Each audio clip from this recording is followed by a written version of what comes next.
Welcome all to the BDC podcast. I'm very excited about today's conversation because it's less business and coaching others, really, I think about today. And today is really coaching ourselves. And we're going to be diving into looking at this pull and this temptation that exists in our lives around perfection. And so today, I'm bringing in an expert on this topic. And I'm joined by Monica Packer. We met online, basically, where I meet the coolest people. So I'm so excited that you are here. So thanks for joining. Well, thank you for having me and for being so patient. I'm glad that we made this work today. Yeah, we're laughing because before we've officially hit record, you guys, we had so many technical things that were trying to impede the conversation today, including her unable to get onto the platform that we use called Riverside, etc. I was like, isn't it ironic? We're about to talk about taking kind of messy action and not perfection, and here we are. So I think it was Well, and let's time. just say half the thing was me. So let's I gotta own that too. So no, That's okay. happy you're I giving got me you. that I grace. got Yeah, I got you totally.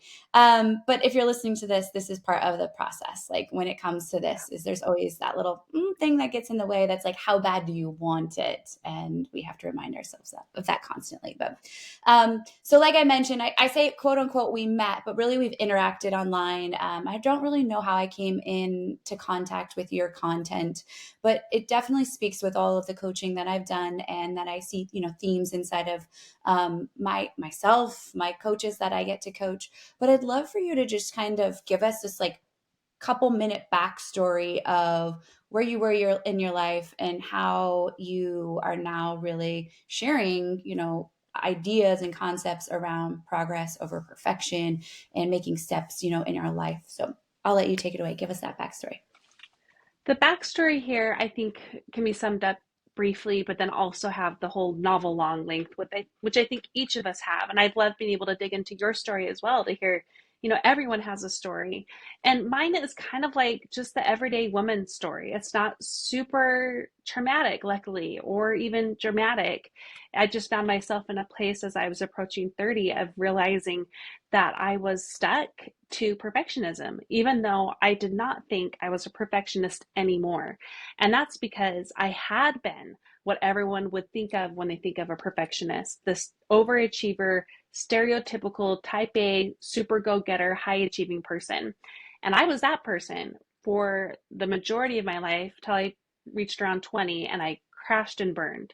And as part of that crashing and burning, there was a lot of mental illness, eating disorders, and I basically almost lost my life to perfectionism because of just where it had brought me to my life. And out of fear, I went to this other side of the pendulum swing where I was afraid to try. I was afraid to grow. I was afraid to even have goals for myself. I could be good at my job. I could be good as a wife and then later as a mom. But for myself, I just stayed safe on the sidelines of my life. But after 10 years of doing that, I found myself in the exact same place as I had as a 20-year-old overachieving perfectionist. And that was stuck, depressed, lost, and any kind of like stuck adjective you can come up with. That was me. And luckily I had a great therapist at the time who helped me see I was still a perfectionist. And I wanted to try to take back my identity and my life without having to dramatically change my life. Like I didn't want to run away from home. I didn't want to abandon my family, although, it's all messy, right? Like there were things that needed to change, but it would take a long time. So in the meantime, it was about how can I find ways to grow, to reach, to become more by focusing on progress, not perfection. Like, is that something I can actually do? And it started as an experiment and it's become a 7 year, actually more like 8 year long experiment. My podcast has been around for almost 7 years of that. And my life is completely different. And my life also looks very much the same on the outside. Like, it really is the same kind of life, but I am different. And it's not because I've changed, it's because I am more myself than I ever was when perfectionism was either pushing me to hustle too hard, too fast, or to keep me stuck on the sidelines. And so I have a podcast for it. And I also coach women on their personal development journey of embracing progress, not perfection. That's so awesome. I think that so many people can relate to what you're saying. I was taking notes as you were speaking, but one thing that really that I'd love to dive into first is something that you said. I'm just an average woman, and in fact, your bio reads, which really spoke to me. Um, Monica Packer is a normal mom. Yeah.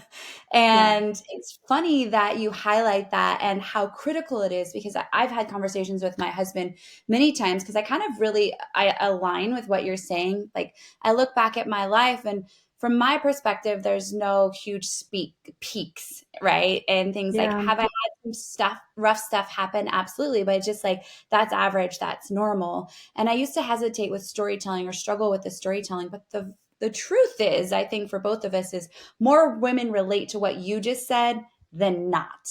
Because we're Yeah. on the outside looking in our lives like, yeah, but I've had like a decent life. Like it's average, it's normal. And why do I still feel some of these things? Why do I still have these tendencies? Why do I have these pulls? And so I think that's extremely relatable.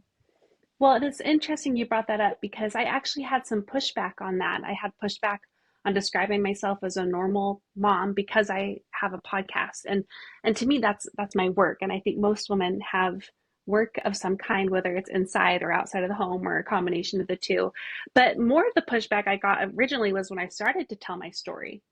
I got a bad review of someone who was making fun of how lame my story was and that I thought it was something worth telling. And it actually put me in a hole for a bit and made me just go quiet about myself. And I hid behind my guests for a long time because I didn't think people were there for me. But it's just been the last few years that I realized a big part of what was missing in my show and my work was me, was my Yeah, story. So I had to have the courage to start telling it, even though I was like, this is not, no movie is going to be made of my story. But I had to believe that my story mattered. And in the telling of it, that critical voice has been pushed aside both internally and externally, and you're right, it's made more connection, not just for myself internally but mostly with the women in my community who resonate with my story. So I think you're right, everyone's story is worth telling. As a coach, when you're helping other women, that's how they know this is someone I can trust because they understand, they get me. totally.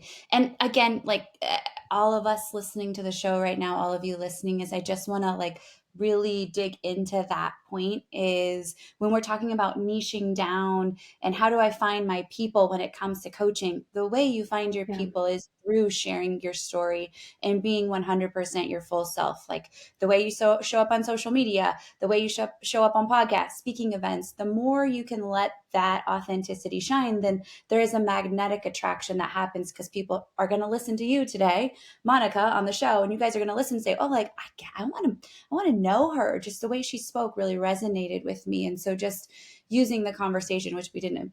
This isn't why we're really coming together, but it's always the good stuff that comes through. Is really challenging yourself when you start to feel those hesitations of, but should I say this? Or what if they Yeah. saw this? I would say yes, then share that part for sure. Amen. Amen. So I think that part of your story was, is this dichotomy that exists inside of all of us, or just in culture specifically. It's, I can be extremely perfectionist and everything has to be perfect. Or, as you said, the pendulum swung to the other side. And it was like, well, then I'm nothing, then nothing. And I think this is Yes. the temptation constantly, whether we're talking about business, right? It's record, the most perfect podcast or don't do it at all. And today we were like, we're doing it, right? We're doing Um, it. or, eat the most perfect, well balanced plate, or don't eat it all, or eat all the junk food, right? So dichotomy is something that we as coaches have to coach our clients through consistently. And we also experience Mm-hmm. as humans. And so when it comes to perfectionism, I'm curious, like, how do we self-identify, or what would be your suggestions for that swing that's happening? Like, how do we identify if Yeah. we're in either side of that swing? That's an excellent thing to be thinking about because perfectionism is very sneaky and it's so internalized that it often makes good sense or it sounds like excellent advice or you've heard it all around or so and so's able to do it. Perfectionism, I think if I were to define it differently, is it's really a misplacement of identity. It's banking who we are on our outcomes. And as part of that outcome, I mean, it's performance, right? And we're able to mistakenly lead that performance based off of prescriptions that we've internalized. And we hear about shoulds all the time, do away with the shoulds. I actually think shoulds can be chosen. That's a different that's a whole different conversation. But largely, if you're trying to identify perfectionism, what you might be looking for is that misplacement. Where am I trying to prove who I am? Or how do I think my lack of outcomes is proving who I am? Like, am I banking my identity on a lack of me not getting what I want, or being able to exercise the way I want, or have a business the way I want, or parent the way I want? Or am I working so hard to constantly prove myself that I'm in this hamster wheel all the time? So it's paying attention to where are you placing your sense of self, your sense of worth. And then other things to pay attention to, of course, are your thoughts. And I say that like that because it's hard to do, but it's necessary, especially if you are working on stopping that perfectionism train, is paying attention to the shame driven shoulds. Like, I should be doing this, or this like shameful way of criticizing your actions. Like, you have that external critic I had in review, it's inside your head, and it's constantly criticizing every attempt you're making and the lack of overnight progress that you're having in areas, and just saying, look at you, you're the worst, or you'll never get there, or you're lazy, or you're a bad mom, or you're a bad coach. So paying attention to those thought processes are so important, because I think you'll slowly be able to, one, identify that's not me. That's something else speaking to me. And also, that's perfectionism. And there is another way. And going that other way, we can talk about what the other way looks like. It takes a lot of courage, because perfectionism is not only sneaky, it's very attractive. Especially as us being in the coaching world, I'm sure we're both, and people who like to read about self-help and the latest in personal development, and positive psychology and all that good stuff out there. But that can so easily turn into toxic positivity, because people are only presenting the all or nothing way of growing Mm. and working on themselves, and extreme ways that really seem to be absent of the reality that most of us face, of having fires to put out, figurative, luckily, hopefully not literal for people. But that's the biggest part about perfectionism that I think, we need to be aware of, is that attractiveness of it. That it's alluring. I fall for it all the time. Sometimes I'm still like, oh, I said all the time sometimes, but you know what I mean. Like, sometimes I fall for it really quick, and all the time I have to be aware of it, because it's just sneaky and attractive. Yeah. I love so what I hear you saying, just to take some steps back, and I think this is a bit refreshing and is going to feel kind of like a deep breath for those listening, is that perfectionist, I think sometimes we have the connotation, or at least I do from my perspective, the connotation that perfectionism is really external, right? It's the products that we create. So it's Yeah. the beautiful home, it's the perfect Canva templates, it's the won't record the podcast till everything's perfectly Yeah. scripted, or launch the program, right? Really, though, I think the relieving part of this conversation is we're turning inside, though, and those things can look that way. But the question is, for what purpose are they looking that way? Is that to validate Yes. our worth? Is that to prove, to get external validation? Like, what is that sense? And when we're keen to that, right, that internal meter that's happening, that's where we really can confirm like that perfectionist drive. Yes, you've nailed it. That's perfect. And, Ironically, they missed my and big smile because they're listening to this. um, it was that was helpful, because I mean, just like it was reframing a little bit for me too, which really brings me to something that you may not even know you said at the beginning of the conversation, and that is, or maybe you say it often, is that life for you, as you began to make these shifts. actually was entirely different on the inside, but on the outside it kind of looked the same. Like it might Hmm. look like, oh, Monica's house is still picked up, or Monica still looks put together, or whatever the case is. So would you agree, like for you, the reason, or tell me more about the reason that everything looked the same on the outside, but inside it felt for you like everything changed? So when I'm thinking about the outside, I'm thinking about what people see and what people saw 8 years ago when I started this path and this experiment to now are pretty similar. I'm primarily a stay-at-home mom. At the time, I had 3 kids when I started. I've now had 2 more.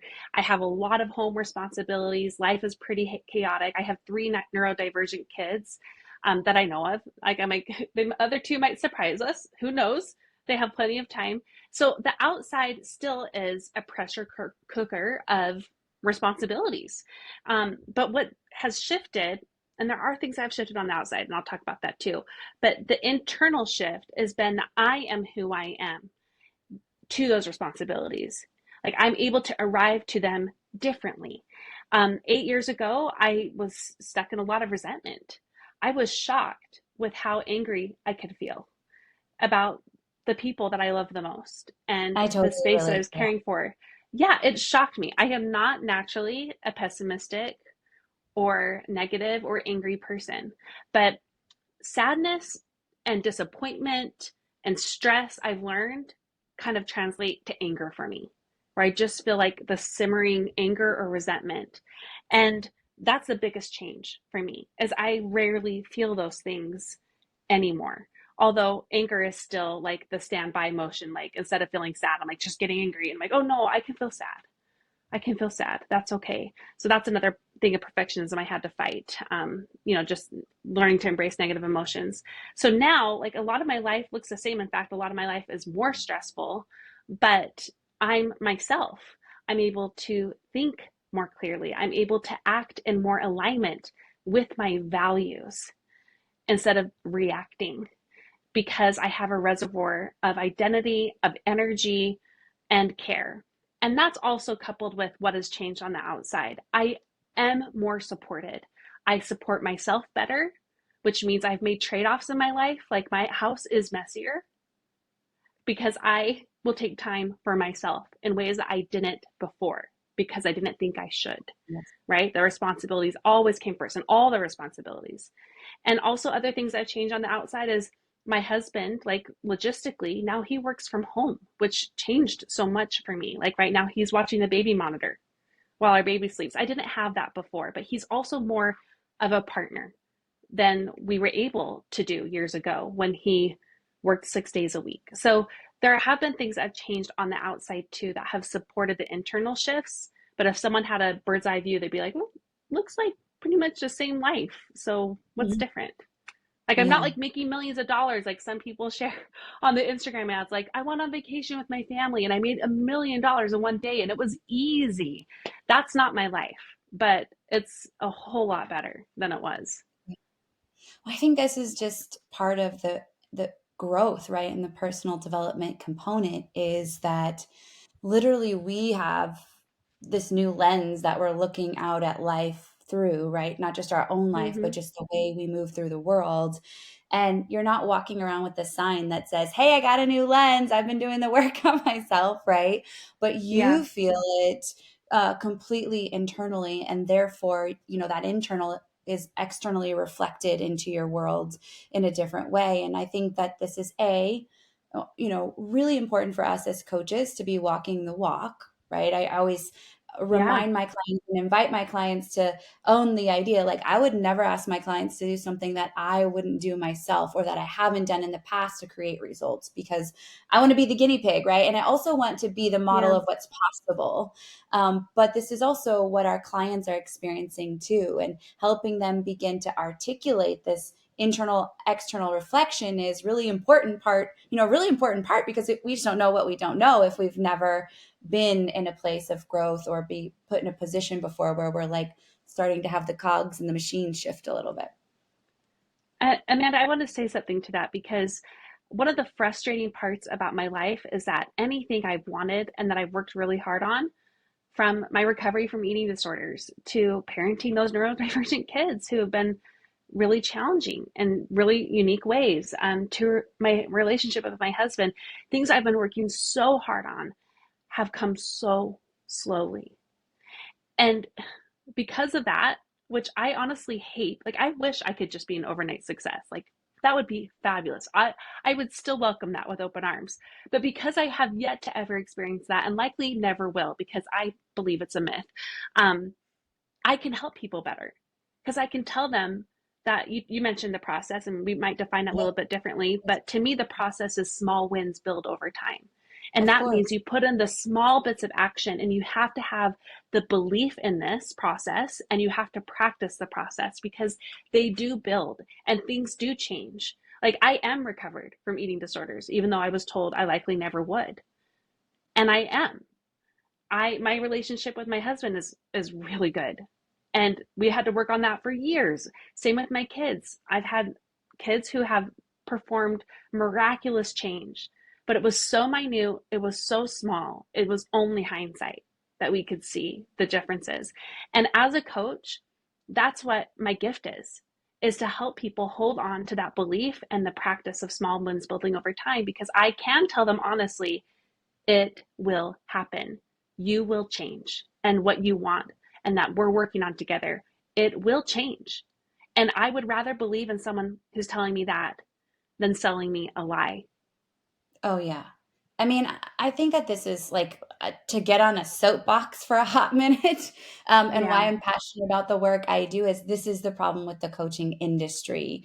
And I Yes. call it the gap between expectations and reality. And I teach on this all the time is the often the stimulus we receive is that overnight success or even lesser than overnight, build, a six-figure business in 1 year. Does that happen? Absolutely. Have some of my clients done that? Yes. That's not our focus. And most clients aren't doing that. I'm just like going to be honest. Like that just mostly Yes. doesn't happen because we want other things in our life simultaneously. But the component and the gap is what I call the land of the lost. It's because we Mm, envision it should look a specific way, but the reality it doesn't. And so we get into this gray area in between and we're like, well, I'm doing something wrong. There's something wrong with me. I'm never going to have this, right? And we get into these patterns where we actually slow ourselves from cultivating results faster, because we're yes. so focused on the not rather than the have. And so I think that that's what I hear you saying. And again, just reframing it in my words is the more we train our brain to identify those patterns of winning, then it actually does come faster. But we also have to loosen the grip on expectations so that it can happen too. Yes. As well as connecting things back to that identity piece I talked about at the beginning, how perfectionism is a misplacement of identity. A lot of times where people get lost, and what did you call it? The land of, Land of the lost. I love that. They get stuck in that land of the lost because they have taken on an identity because they're so stuck there. They're like, it doesn't work for me. I don't change. I don't grow. Things don't happen. And in some ways, not to say like it's their fault or anything, but they've taken on the identity of someone who stays stuck. And they're missing out on the small wins because they're waiting for the time, the energy, and the resources to make the big leaps. And that's where Totally. they're missing out, not only on the action, but also the identity of someone who is changing, who is growing, who is developing because they're believing in the small work mattering. Yeah, totally. Let's go a little tangible because I love for my Sure. audience to like leave feeling like there's like something they can hold in their hand and take action on. So you've shared kind of this amazing transformation that's been slow, steady, consistent, sustainable. And for someone listening, and this is really a tune, which I think every person listening is going to hear our conversation and see parts of themselves, I think, inside of it. What are like 1 to 3 maybe key tangible like next best steps, for somebody listening who is aware enough to begin to transition and swing the pendulum, not to the other side, but like, in that middle area ish. So, just so I make sure I'm answering this in a way that's helpful, do you want me to frame this personally as they're working on themselves or within their business as a coach? I mean, I think it's more for themselves, and then from Okay. themselves, they can serve their clients better. Mm-hmm. Okay, so I love tangible steps because I think that's often what is missing in the personal development and also coaching world. While changing your thoughts does change so much, the action has to be part of that. Um, Absolutely. so what I would actually do is start with something I call cast a vision. So if there's an area in your life that's giving you some trouble and you're stuck in that place, the land of the lost right now, and you're just kind of fumbling around in there, um, start with that area and cast a vision of what you want that area of your life to look like and to feel like. And this doesn't have to be big. It doesn't have to be like my marriage, like in all caps. It can be something as simple as my morning routine. Like if I had a better morning routine, my whole day would be a little better, like even just a little better. So cast a vision of what that would look and feel like. And then from there, you want to break it down into some tangible things you can work on. Um, and this is where I can get stuck in the habit formation world, which is part of what I teach.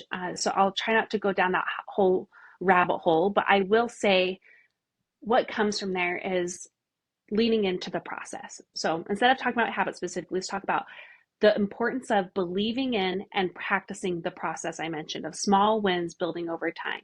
When you believe in this, you're more likely to practice it, meaning to move through your day or to move through your goal towards it with the small wins mattering, where you believe a moment matters. Okay, where you believe a baseline way of showing up to it matters than waiting for the time, energy, and resources for the all.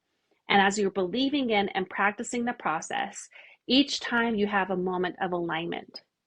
So let's go back to that morning routine. Let's say each morning you wake up 10 minutes early, and maybe your goal is an hour. That's great. But even 10 minutes earlier or five, it's anchoring into that moment and saying to yourself, this is me. This is who I am.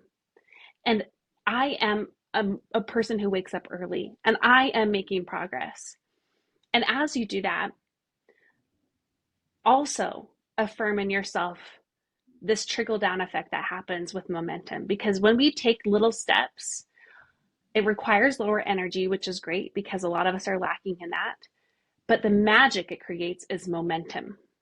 And if you know physics, then you know once a ball is in motion, it stays in motion. It's the same thing with these little steps we take, whether in the moment or later in the day or in the week or in the season, you're experiencing more momentum overall towards this bigger change that you want, the vision you have in mind, and the person you want to be. So that might not have seemed quite as tangible as I would like to go if we're going the habit route.